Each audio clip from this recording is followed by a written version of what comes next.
Alrighty, welcome. I am Heather Pierce Campbell, the legal website warrior. I'm an attorney and legal coach based here in Seattle, Washington, serving entrepreneurs throughout the US and around the world.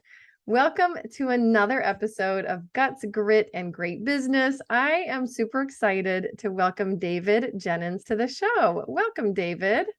Hey, Heather. I'm very much looking forward to this. Yeah, I am as well. David, for those of you that don't know David, in 2016, David successfully systemized himself out of his business, one of Australia's most trusted digital agencies, melbourneseoservices.com. Through this process, he became a systems devotee, founding System Hub and Systemology. Today, his mission is to free all business owners worldwide from the daily operations of running their business. If this was live, David, I'm sure there'd be cheering right now. I'm just going to say it. Like everyone's like, yes, please free We've me. been waiting for this episode. Please free me from the daily operations. So I'm going to jump right in and just ask you, I'd love it if you could share with us a bit about your own story and how this became the focus for you. Systems have always been in my DNA, and my dad was a systems engineer, and many of the different businesses that we've had, like I had a variety of different businesses over the years, everything from importing products to this rock and roll clothing music store that we modeled on Hot Topic out of the States, but did it here in Australia. I remember Hot Topic.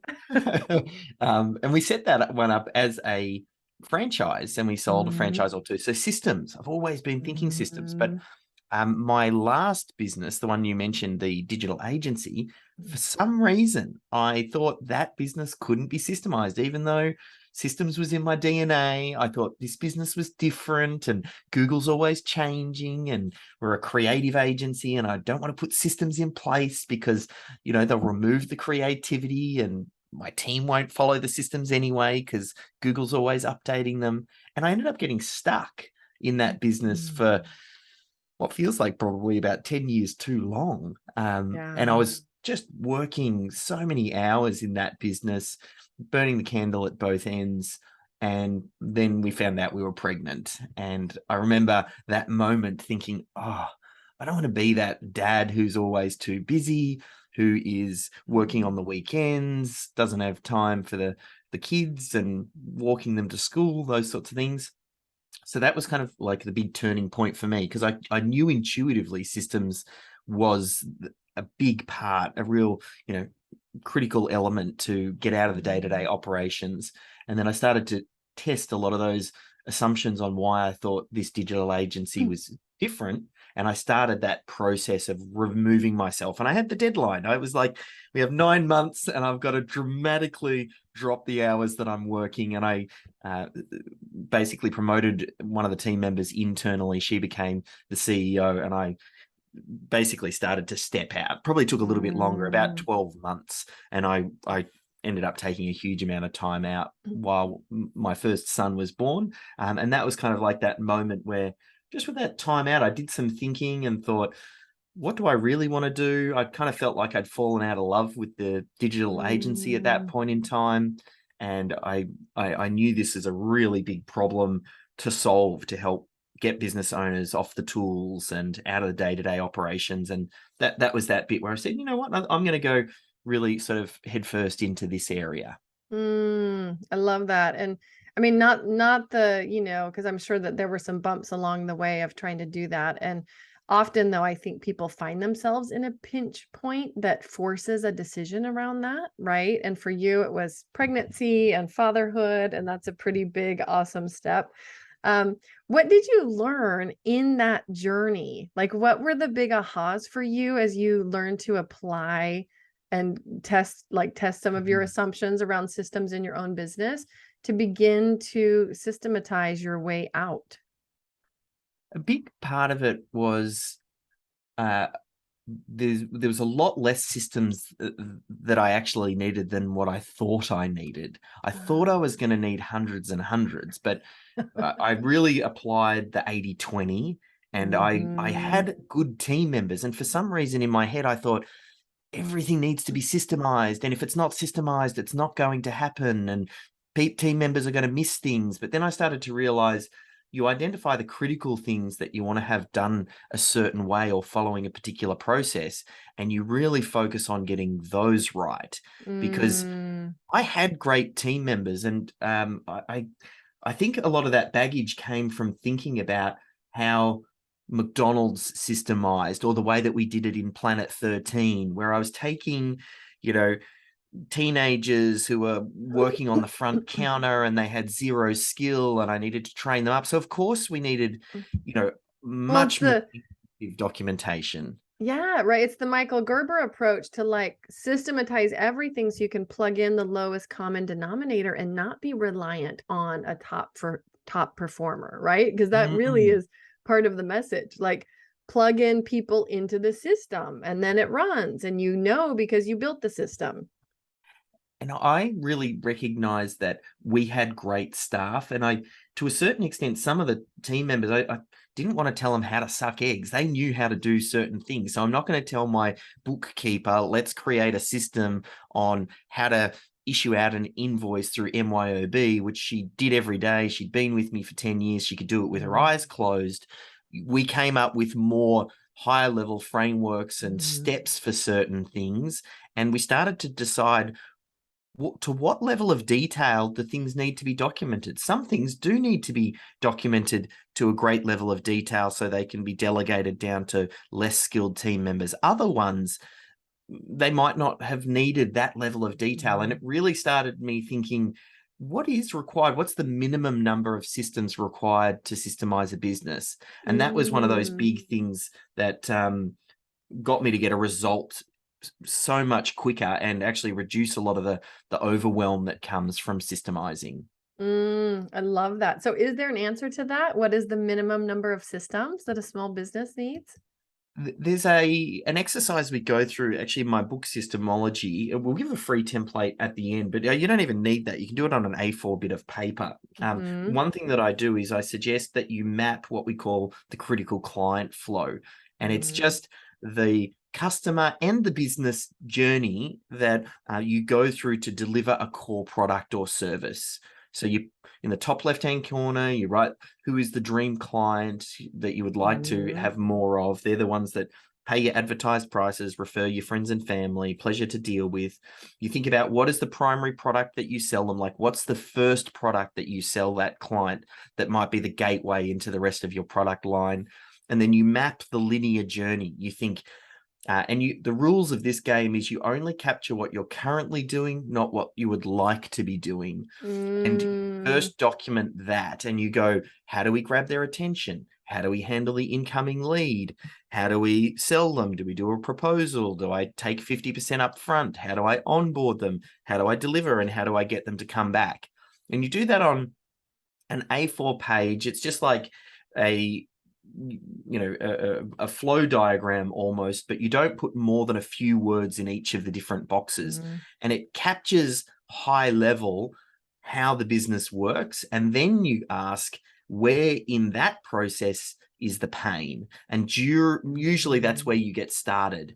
But that, set of systems, which is usually only 10 to 15, if you start there and you systemize that, you're actually systemizing how the business makes money, which is really, if you can do that without key person dependency, you're well on your way.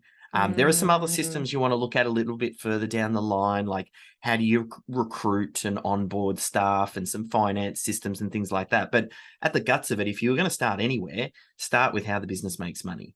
Yeah, I love it. And focusing on what is it that you're already doing. I think a lot of people in their business planning or even reorganize what they're doing, they do focus on like what I'd like to be doing, what's coming next, right? Not what is already currently working. That's a biggie, because the business owner in particular can't help themselves to want to re-engineer a system the way that they would like it to be, because they're a visionary. They see the business as the way they would like it to be. And that then gets in the way of it just getting done, when quite often the biggest wins can happen just by taking what's already working and making it repeatable. Yeah. because most small businesses struggle with repeatability. Like it's usually dependent on a few key staff. And if Sally is off next week, invoices don't get issued out until she's back the week following. Or only this team member knows how to sell these leads. But if you figure out what is the way that they're doing it and you bottle their current best practice and you bring everybody up to that standard, you actually get really significant wins in the business. Hmm. Well, I'd love you to speak to that point because I think so often small businesses think that they've developed a system, but they are still reliant on a person executing the system, right? And so, like you said, if somebody is sick, or like I had a VA for a time and she was a mom and I loved her, but her kids, like mine, every other week something was going on and she'd just be absent, and that was a real struggle to get around some of those bottlenecks. How do you Mm, work with small businesses on fixing what they're doing so that they are not so reliant on yeah. key players? It starts in a few different stages. Oftentimes, one of the first things that we do is we think about what are the essential, repeatable, delegatable tasks that some of these key team members are doing, things that kind of Mhm. have to happen in the business. And we often start with those, systemize them, and I mean, the ideal scenario is always to have a primary person and a secondary person who can back it up. But in small Yeah. business, that's not always the case. You can be stretched pretty thin. I think having a virtual assistant, based out of an emerging economy, if they can handle some of those essential, repeatable, delegatable tasks that are well documented. So certain Mhm. things you will go into more detail, that then frees up the space of those higher skilled team members and then makes it easier to kind of manage workloads and have people step in and things like that. So it definitely in the early days, that's a big part of the challenge of small business, and you grow and you add team members. But the aim of the game is really to always delegate down to lower cost team members, to free up the Mhm. higher value team members to work on things only they can work on and get them Mhm. off those repetitive recurring tasks. And you mentioned Michael Gerber early on. I happened to do some work with Michael, and he mentioned one thing that always stuck in my head, which is every business is a school. And you're taking your Mhm. team members, which are the students, and you're training them up and trying to make them as productive as possible in the shortest amount of time. And that's really what a system is. It's like a lesson plan. You're teaching them how to do something. And if you can make that training up of the student less reliant on your higher skilled team members. Like the ideal scenario is get the new team member to watch the video or the training, get 80% of the way there. They learn mostly how the task is done. Then they might do it and be supervised by the supervisor, but there's only the 20% left that the supervisor needs to give to make the adjustments, give the feedback, but they've already done the bulk of their learning through the system. And Mhm. and that's kind of what we try and work on, thinking about our business as a school and training up team members. It's such a good concept, because I think that struggle of training people up can really be a thorn in the side of small businesses, right? If they're not looking at it through the right perspective, it can be like, "Oh, here we go again." Whereas Yeah. if you approach it from like, this is just a part of the machine and we build this into everybody's experience and it's always going to be there and always going to be ongoing. I think it's a much easier pill to swallow and to deal with more strategically. When it comes to recruiting and onboarding for a lot of small businesses, like to get someone up to speed, that takes Mhm. quite an effort and a challenge. The onboarding system is such an important system to plant those ideas in the heads of your team members earlier, that this is how we do things here.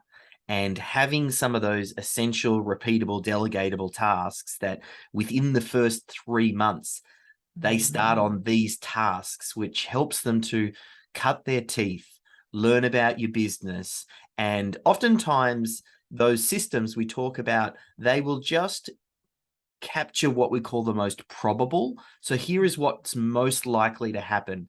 And oftentimes that means newer team members can handle those. Anytime something falls outside of that, that's when they might stick their hand up and say, hey, supervisor, I need a hand here, or this is slightly out of that, I need some help. And that's where they learn. But if you have something, some training that gets them going on the most probable, what is most likely to happen, that's the best way for them to start and feel valuable, like they're contributing to the team and part of that induction process that, we're a systems driven business. We have a way of doing certain things. And you start to teach team members, if you want to move up in our organization, you actually delegate down some of your lower, skilled tasks, or you systemize it, and that helps you to move up in the organization. So a lot of this has to do with that recruitment and onboarding component. But that kind of comes a little bit further down the line. Step number one is you got to systemize the way the business makes money. And then kind of this step number two is then we start to think about, well, what systems are required for growing and scaling. Yeah. Well, that growing and scaling piece, I mean, it's critical for small businesses that want to get kind of beyond this trap, right? Of like creating something that's viable, but not really what they dreamed of creating. And even viable, like for many, I think it's kind of barely viable, right? Yeah. So on the onboarding though, and you gave us some great highlights. Talk to us about some ways that things go wrong for small businesses when it comes to onboarding. The step just before onboarding around the recruitment is really important, because you want to think about how do you screen out people and before they even get in the door, and make sure that you're getting the right people. When you're small, and sometimes small business owners, they're just looking for warm bodies to fill seats and, hey, I've got to fill this position. And they don't realize the cost of getting the wrong team member and how damaging that can be for the money that you're paying that team member, all of the time and energy that they suck up from the other team members, the fact that they might not work out, and then you've invested all of this time with them and they move on. So definitely coming up with a process where you have a screening process where they're filling out a questionnaire and they're doing a trial task, and then they're going through an interview process.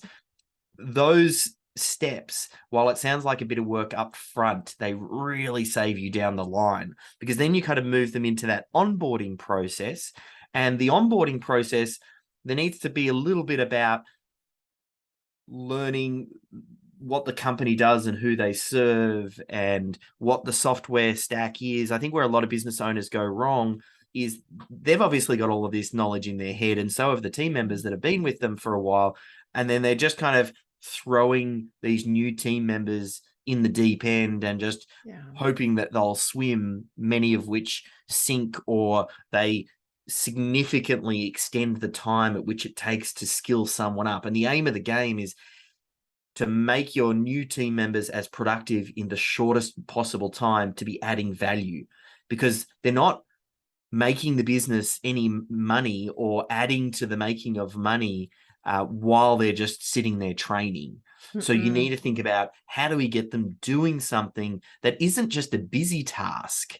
Like, it's something that is required for the functioning of the business. Maybe it's handling an incoming lead. Maybe it's entering them into your database. Maybe it's some outreach. Maybe it's setting a project up. Like, you have to think about, what are those tasks that are essential, repeatable, delegatable, that you can really systemize, and then have those ready to go for the new team member, because that's the best way to have them learn as well. You don't want them to sit down and spend 3 weeks. We used to do this. We had an onboarding process where someone would start and they just watch videos for about 3 weeks. And then we realized after doing that for a while, it was in one ear, out the other. Like, they're not applying it. 100%. Yeah. Yeah. Well, and I think it is so easy for small businesses to throw so much at a new person because they just need help, right? And often because they don't have a lot of wiggle room in their budget, in their timeline, right, to allow for much inefficiency. And so I think the struggle is real when it comes to, and stepping back, like you said, to the recruitment process. And if we pause there for a minute, are there things that small businesses do right and do wrong, even if they've thoughtfully put together a questionnaire and they're trying to screen? How do folks screw that up?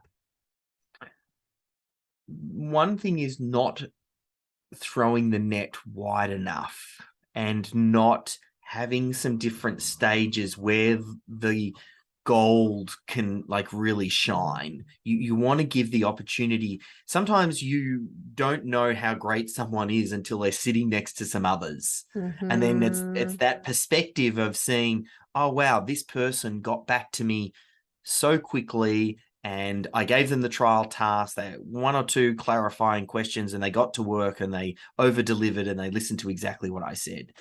And then that becomes really clear when they're sitting next to someone who doesn't do any of that, and they're slow to respond and they ask 50 million questions. And you can tell right from the get-go that they're very painful. So I think that's an important part. I think the way that people write the job ad is another real key, because the job ad really is like an advertisement. If you think of this whole idea of getting new staff as like a marketing exercise, and you're marketing to the potential candidates, you need to make sure that that ad has the right hook and it's interesting to your dream team member, that they read it and they go, oh wow, that's the type of business I want to be working at. So you want to add personality in there and explain what they'll be doing and some of the skills that might be required to succeed in the role. I think that's a big part of it as well, to kind of break some of those just norms that, when people are scrolling the jobs board, oh, this just looks like another job. Well, you're not going to grab the attention of your A player who wants somewhere special to work on and something, a worthy goal to be working towards. So I think, there are definitely some key things that people can tighten up. Yeah, I love that. And I love the perspective, first of all, around adding personality, right? How do you make sure that it's standing out to the right people? But also this concept of getting enough people in through the initial filter to be able to compare.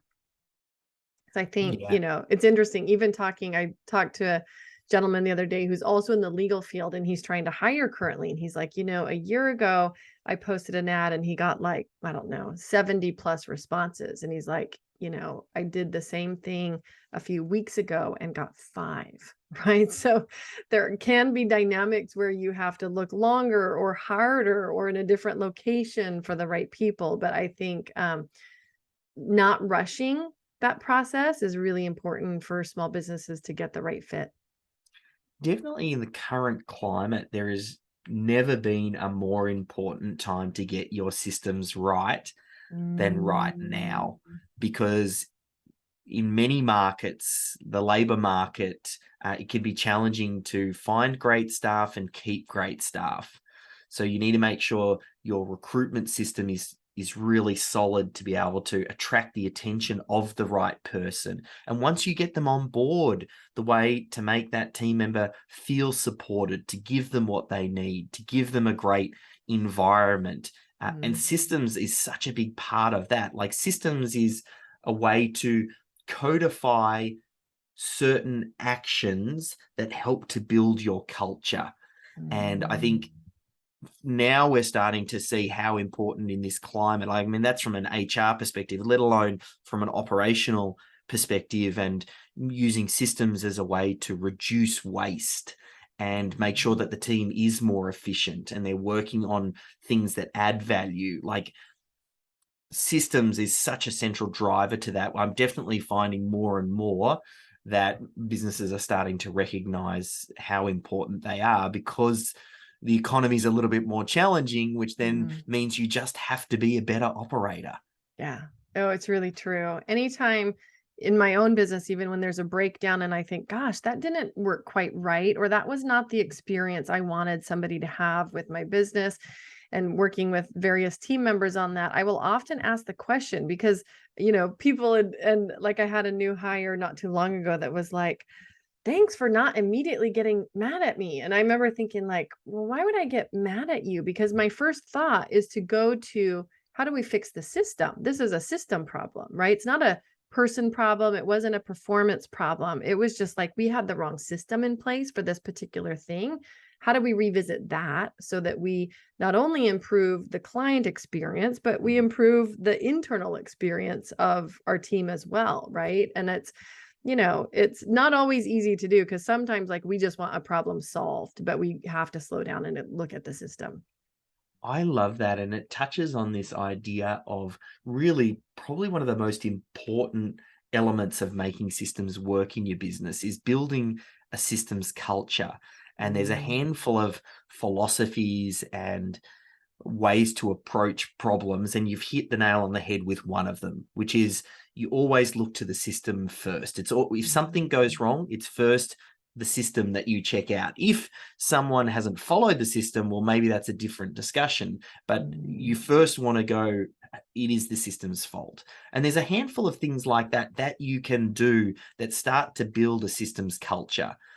The way that, when we go back to the recruiting, when you're running your job ad or when you're going through that recruiting process, sharing one or two of the systems that someone might be doing as part of their day-to-day, and you share that right up front.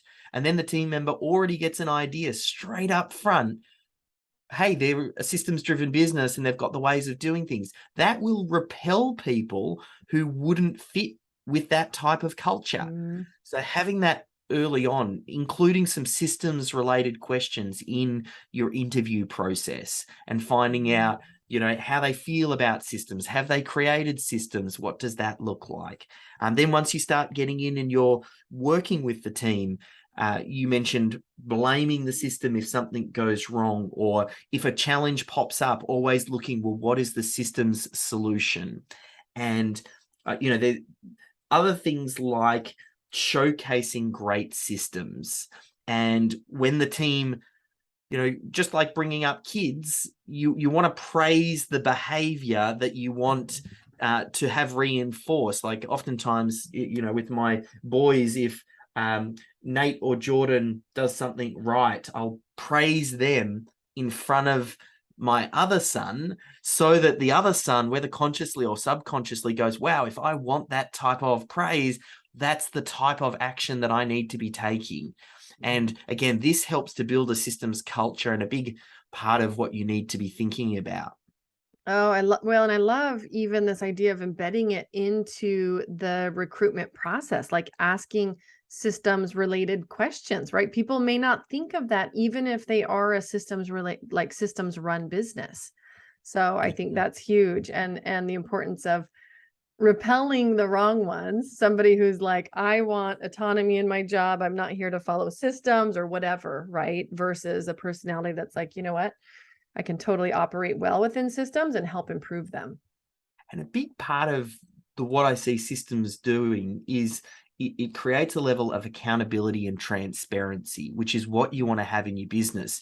Sometimes when you first introduce systems and it's brand new in the team, you'll actually find most of the resistance that happens with systems happens up front with your existing team members, because they're used to doing things a certain way. We've always done it this way. Why do we have to change? Whereas new team members, if that's all they've ever known, there's no resistance. So you'll find sometimes with existing team members, sometimes as you're trying to introduce this, some people may have created a little black box around them where nobody really knows what they're doing. And it creates this job security for them, because you're like, oh, if we got rid of them, we're not going to know what Jenny's doing and nobody knows how to do it. And that is quite destructive for a team, especially if you're trying to build this culture. So as you start to shift, systems is such a great way to shine a light on the work that's getting done, accountability, transparency, which then really gets everybody to raise the level up. That piece is huge around, and I love that you relate it directly to accountability and transparency, because I think one of the things that most quickly breaks a team is when you have somebody who's either underperforming or not really doing the job that they're there to do, and other people know it, right? But it can happen in this way that you just described, like they've created a black box for themselves. I had one experience a few years ago where I got hired at a local firm to step in and lead a team of about 15 people over the course of a year on a massive project. And it was, I mean, we were helping thousands of clients on like through a legal process. And the team had, so, you know, it was a great team. There was a certain level of some dysfunction and things that weren't happening. And you know, one of the first things that I did is had to get in and learn the system, like what system existed, what were they doing, what was the output, and try to figure out how to actually look for things that were measurable, and then redesign it, right? Look at it in a way of how can we have people being accountable, because it was purely a numbers-based system. We had a certain number of clients, like I said, in the thousands, that we had to serve in a very specific way and on specific timelines. And it wasn't until we set up this level of accountability that we realized, and I had obviously inherited this project, so I didn't create the systems that they were already working on, but this one team member had basically no accountability to anybody because nobody did know what she was doing. And it became a major rub as people progressed and we started to actually make our way through these numbers to realize that, you know, there was some consistent under reporting and just not being transparent with her work. And it was a real challenge to like get my hands around that. But as soon as I figured it out, it's like the clarity that you have if you're leading a team, so drastically different than if people are left to do a job without systems where you really lack that transparency. And the cost to that business, like as you get bigger and bigger, it's easier for someone to hide in that. But Yes. as a small business where you're quite often operating on razor thin margins, and I mean, you can't have that level of waste and someone taking Mm-mm. advantage of the system, because it endangers the rest of the team and Yes. all of the other jobs. My current CEO, she's one thing that she does really great is she talks about this idea of if a team member is cancer, they need to be cut out straight away. Now, oftentimes, you know, I sometimes would hold team members on longer than I should. Like I love to give the team member the chance and the opportunity, but there's a point where when you know someone's not the right person, Mm. how long do you hold on to someone when you know they're not the right person? You should probably get rid of them straight away.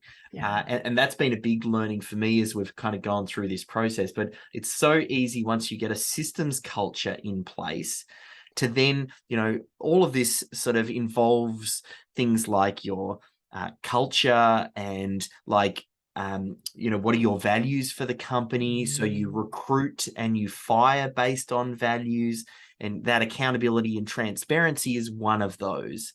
And once you've got the systems in place and then it's more obvious and it's happening out in the open, then team members that don't fit will start, some of them will opt out themselves. And then you use your new recruiting system to get the right people in, because building a business, it's different from your family. Your family, you don't really get to choose. You're going to have some family members that might be a little bit rough around the edges and rub you the wrong way and a little bit challenging, but they're your family. What do you do? That's just what it is. You can't choose. But in business, you choose your team members. You choose who is working with you. So you might as well choose ones that make you feel great, that do great work, that support what the team's doing. Like that gets everybody to operate at a higher level. Yeah. Oh, absolutely. And the cost to a team from a morale perspective and an output perspective when you have somebody who's not the right fit, it's just so obvious, right? It's painful. So I'm curious what piece, because you cover a lot, obviously systems encompass so many areas of business and people are looking at a lot of things as they, you know, even map the top, you know, the 80/20 rule, right? Map the top most important systems in their business. Where is your favorite place to spend time with your clients? Mm. I think it's with the business owner. I do a lot of work with the business owner, and Mm. they oftentimes have the baggage that's going on in their head about, well, should I be letting go here? I need it to be done to a certain standard. And they just hold on so tightly, oftentimes because they've built the business to a certain size and they've been successful because they've held on tightly and they've maintained the standards and they've micromanaged and looked over every project. So all of that behavior has reinforced by the success of the business growing to where it is. Now, to move it through to that next level, like that's okay to get a business off the ground. And you kind of need to do that. And business owners are a little bit crazy and they work a ridiculous amount of hours and they pour their heart and soul into their business. What you need to avoid happening, though, is getting stuck there, because there also becomes a point where you actually have to change and evolve. If the business is dependent on you, you'll never really break free of it. You effectively have a job, and that's typically not why the business owner first got into business. So I really try and help the business owner reframe the way that they approach things, think about how they step out. How do we pass that responsibility? How do we identify a systems champion inside the team that can really champion this? How to help the business owner recognize that they probably are the worst person on their team to be documenting systems. Like, it's okay to extract the IP out of their brain, but they should not be writing systems. Most of them don't even like systems. They're not systems people. Like, they're creative people, and that's okay. So, a lot of the work that I try and help them, like when I did my work with Michael Gerber, one thing that I realized, now Michael Gerber, the godfather of business systems, he wrote the book called The E-Myth. He is so loose and unstructured when it comes to systems. He's a creative thinker, but he's figured out he needs a yin to his yang, and he's got the team that handle everything that needs to be handled from a systems perspective, which then gives him the space to do all the creative thinking that he does. So you actually need both, and it's okay as a business owner if you don't see yourself as a systems person. And that doesn't mean you can't have a systems-driven business. And you kind of need to get this, because all great businesses have systems in it. Like, it's the only way to build something that works beyond you and becomes a functioning machine that you can step in and out of. Oh, I love that last point so much about, like, it's okay, even as the CEO of your business, not to be a systems person. It reminds me, I had a conversation with a woman who lives really in the financial, but building business space as well, more from the finance side, saying you don't have to be a CEO that even really understands or runs the finances. Like, there's lots of misconceptions, and I think people will often kind of prevent themselves from going into that role because they think like, well, I'm not cut from the same cloth as those other guys, or, I didn't come with this inherent knowledge on these topics, which I would assume CEOs have to be experts in, right? I think it's very similar, and it's a relief to hear, like, you don't have to be a systems person or an expert at this, and you can still have a systems-based business. As a business owner, because I mean, the dirty secret of systemology is I don't really like documenting systems myself. Even though I'm a systems person, I don't. But as a business owner, I fell in love with what systems can bring. And that's really what a business owner needs to think about. Business owners need to recognize how important systems are, the fact that they create time, reduce errors, help you to scale your profits, and they're essential. So fall in love with the result that they give, not the process of creating it. And then find the team members who, once you understand the value of them, you then are able to allocate resources to go to work on that piece. But unless you value them in business, especially small business, you're so limited on time and resources that you might not give the systems the time that they need. So that's probably your first step as a business owner, to really think about how much you're leaving on the table by not systemizing. What is the true cost for not systemizing your business. And I guarantee it's probably a lot bigger than you think. It's such a powerful question. How much are you leaving on the table, or what is it costing you not to systemize your business?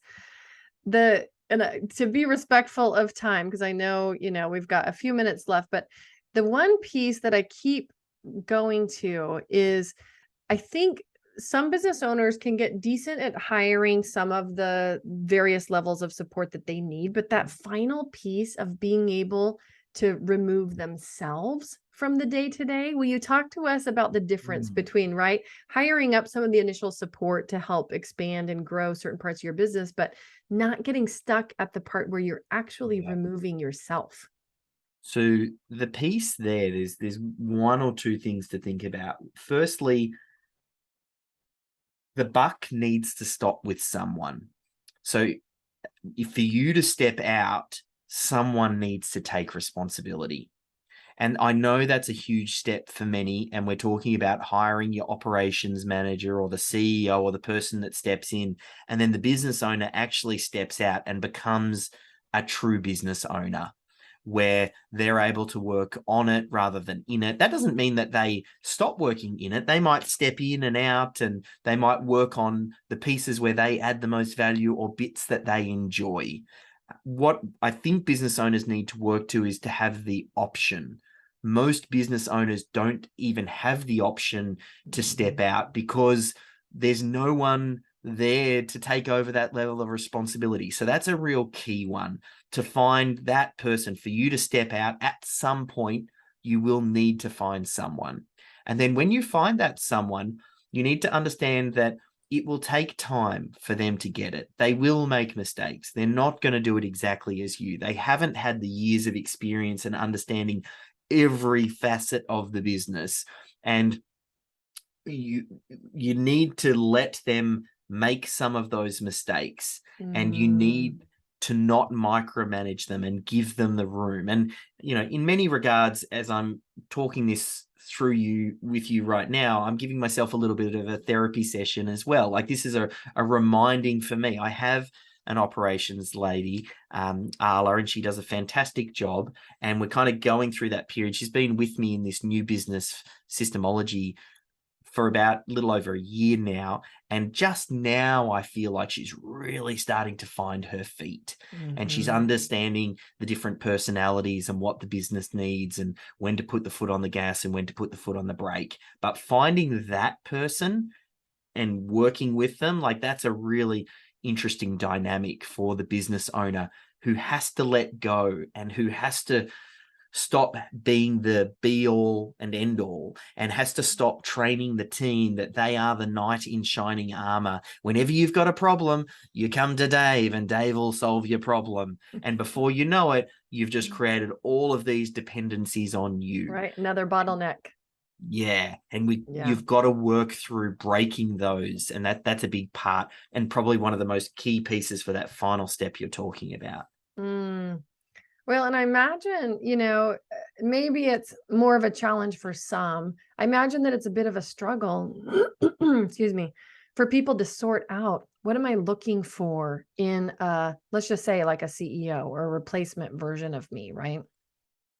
Before we get there, I want to ask, do you find that there are certain financial thresholds that small businesses need to get to before they're lined up to be making these decisions? Or can it happen at various stages for various types of businesses? Can happen at various stages. Oftentimes it has to do with the size of team and number of team members. And the reason I do that rather than tying it to money can be depending on, what country you're in, different income levels, depending on where you're recruiting. Like, sometimes if you're recruiting in certain economies, the labor can, be significantly cheaper than if you're recruiting locally. So there's a handful of things, but generally, like, the first thing to remember is generally a team member or a supervisor shouldn't have more than 7 direct reports. Once you get up to the point where you've got 7 team members that you're managing, as a business owner, generally speaking, that means you're spending most of your time just keeping everybody else busy, and you're not having enough space for you to do your work.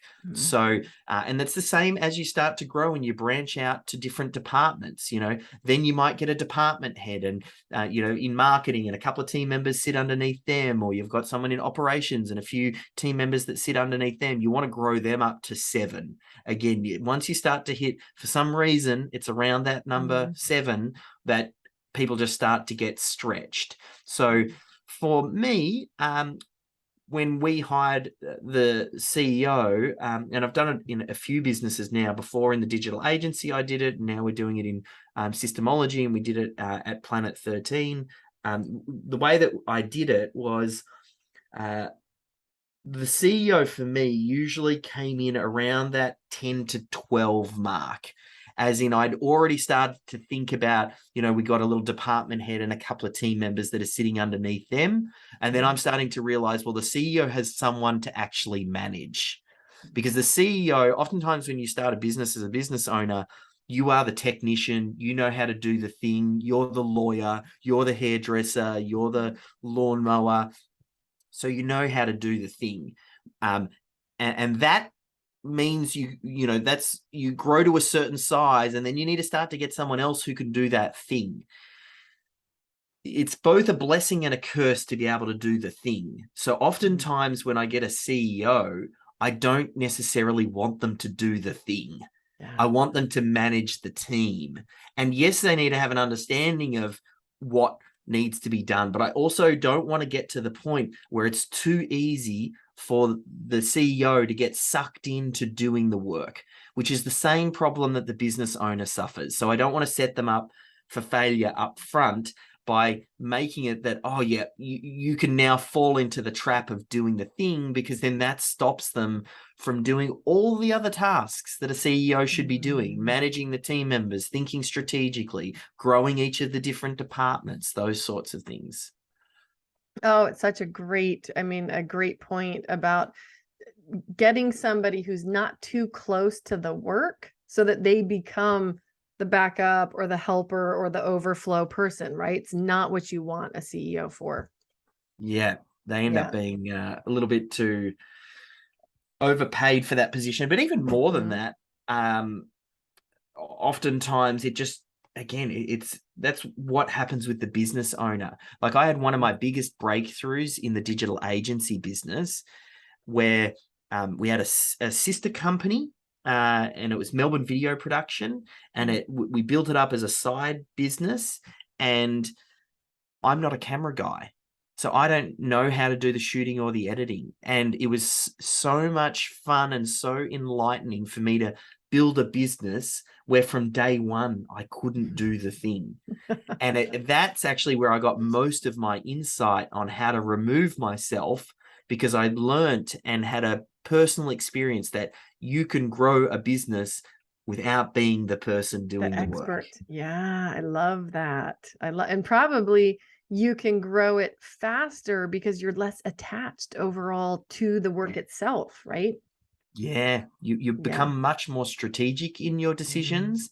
You think about the money and how should you be pricing things so that you can pay the right people to do the right job and still have money left over for marketing and have some profit in there, rather than sometimes the business owner, especially when you're getting started out, you just make up for any shortfalls with sweat equity, and you burn the candle at both ends, and you put extra time in. And what that does is it masks how well the business is actually performing, because you're the one bridging the gaps and papering over any cracks, as opposed to the business actually functioning the way that it should. So that's a great exercise, and part of what we do in Systemology in the book, like that whole critical client flow that we talked about, the goal is to make that almost like a mini business inside your business, where you're just delivering that one thing without key person dependency.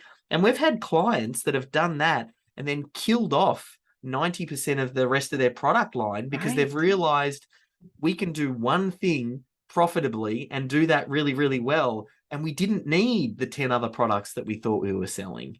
Oh, that is so huge. Yeah, the actual revenue generation and especially like finding out what's profitable, right? But I love that. And the way that it sounds like it allows so many entrepreneurs to simplify their business once they go through that exercise. So that's a big key for scaling, like Mm. simple scales, complex fails. So Mm. the more complex something becomes, the harder it is for you to grow it. So the aim of the game Mm. should always be about simplifying. I hope people wrote that one down. Yep. Simple scales, complex fails. Oh my gosh, David, this has been so fun. I am curious, out of respect for our time, where do you like for people to connect with you online? If you head to systemology.com, there's just probably the links to everything. Mm. Definitely checking out the book is a great place to start. It's over on Amazon. There's some links from the website to get to that. Mm. Systemology goes into my framework and the 7 steps. We just talked about one of those today. There's an audio book as well. If you're a podcast person, you Oh, I like this. love that. Yeah, that's Yeah. Michael Gerber actually wrote the foreword to the book, and he reads the foreword, so that's worth having a bit of a listen. And yeah, on the website, there's links to our Twitter, and I do quite a bit on YouTube and those sorts of things. Oh, good. Awesome. Well, we will share those links and including the link to your book under the show notes. So be sure to pop over, check out the show notes and connect with David at legalwebsitewarrior.com/podcast. Look for David's episode. David, I know that there's so much more we could dig into. I feel like this is such an important topic. But I think that, you really dropped some brilliant tips today. Everybody needs to hear this and they need to hear it more than once. What final takeaway would you like to leave people with? I hope that we've lit that fire inside the business owner listening to this, who might have closed off to the idea of systems in the past, and then we've got them to challenge some of those assumptions and think, maybe I can do this. Maybe I can own a systems driven business. Like, I think if we've achieved that enough to the point that you go take some action about it, you talk to your team, you get a copy of the Systemology book, anything, just take that first step to building a systems culture, because it's so critical for you, the business owner. Oh, I love that so much. David, thank you. I so appreciate your time. Thanks for popping in and visiting with us today. My pleasure. Thank you.